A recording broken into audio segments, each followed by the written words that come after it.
family. The district I represent includes Brownsville, where the family of Special Agent Jaime Zapata reside as well, and they're going through some pain similar to what you guys are going through, very possibly as a result of ill-conceived policies by the ATF. I did have a couple of questions for the gentleman here from the agency, and we appreciate your courage in testifying, and want to assure you that I think I speak for the bulk of this committee that we really appreciate your courage in coming out. We would certainly be a bad thing if there were to be any repercussions. My question is, as in your testimony you were talking about, you had followed the straw buyer from the gun store, and it would stop. Did y'all ever go beyond the first handoff of that weapon to trace them to where they were going? Go ahead.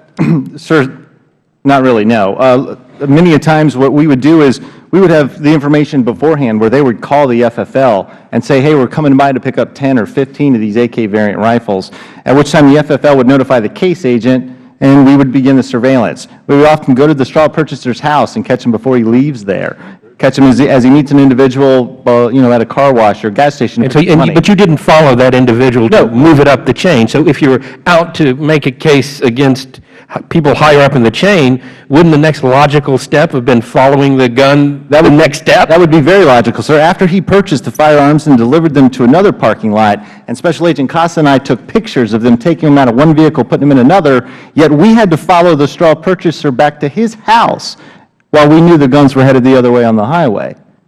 I cannot tell you the logic behind that either. And you mentioned go ahead, did you have something to add? Yes, sir. We were given direction by either the case agent or the group supervisor. We were literally pulled off of surveillances when we would make requests.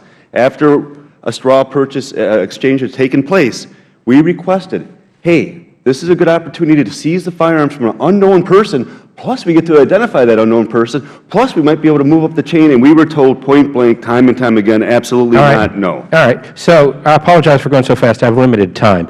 You say you built at one time, you built a tracking device from stuff you bought at Radio Shack, and then you had one out of the thousands of weapons, you had one that the agency provided for you that ran out of battery. Is that correct? To my knowledge, there was just the one, yes, sir. Yeah, so if you were trying to track guns, wouldn't a logical way to do that be embed some sort of tracking device either in the gun or its packaging? Sir, when the statement is made that we were trying to track these firearms, what that means is we were tracing them once they were recovered in the last crime they were utilized. Right, but if you're trying to make a case, this is going up to the Mexican drug cartels and is involved in multiple murders and potentially bringing bigger charges against these straw men for being part of a conspiracy, you'd want to see everybody involved in that conspiracy. Most definitely, sir. And what I would have done, I would have landed on these straw purchasers, and before long, I would have had that information for you. All right. So let me ask you this. The policy we have, just following them and then quitting, do you see any rationale behind that? Could you come up with any reason we were stopping when we were stopping? Any theory at all? Sir, I'll say this. For years, when I first got to Phoenix, I was supervising firearms trafficking investigations, and we utilized trackers, and we did what you just pointed out. We'd make a car stop at the hand-to-hand exchange, or we would seize the weapon if it got to a reasonable point where we thought it might go to Mexico. To answer your question, I've sat on many times to try to figure out what the logic would be to let these firearms go to Mexico, and I can't think of a single logical reason why this strategy would work. And you're not aware of any cooperation with the Mexican authorities or any of our intelligence agencies that might be tracking these beyond Mexico or anything? I think if we were tracking them, we wouldn't see the tragic results we see when these guns get traced back from murder scenes. And were you doing anything to identify these weapons other than recording the serial numbers, for instance, test firing them and gathering ballistics information or anything else?